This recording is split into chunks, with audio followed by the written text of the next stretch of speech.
where the path led you to where you are today. So we go with Chicago improv, do stand-up, move to Los Angeles. About how long after you started doing stand-up?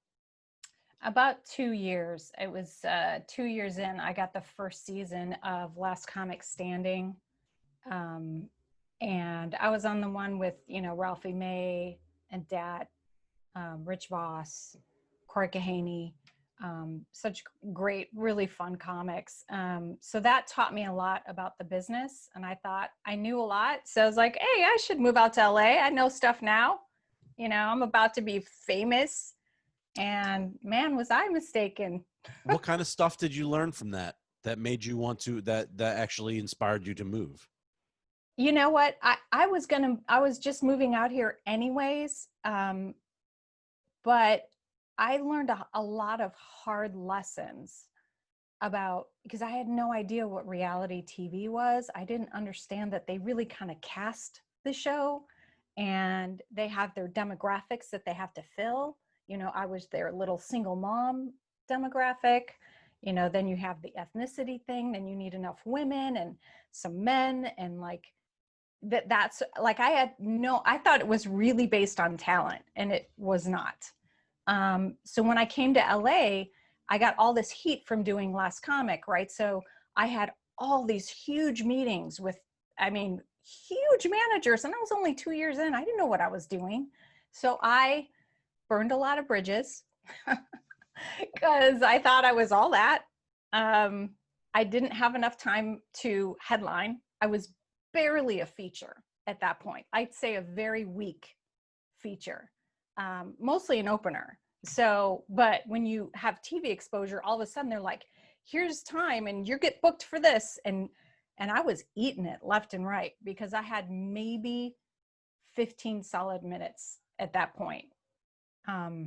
So it was a really actually hard lesson because your head gets really big, like, oh my gosh, I have all this attention, but I was not ready at all for, the stage time that was required of that. What was the process of for Last Comic? How you got it? Did you do an audition? Was it through a manager? I did the thing in Chicago where it was like snowing and freezing outside, and I stood in line. I heard about the audition, and I didn't think it was going to be as big of a show as it turned out to be. But yeah, stood in line. I was one of the, I'd say, last 8 to be seen that day. And then they just cut off the line because people had been standing outside for like 4 hours in the freezing cold. Wow. To do 3 minutes.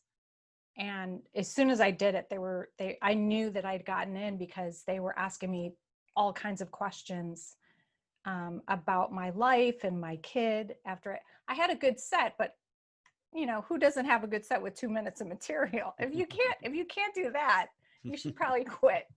And then after that, it was like I had to go up against all these really legendary comics, like that had so many more years of experience, and you could tell.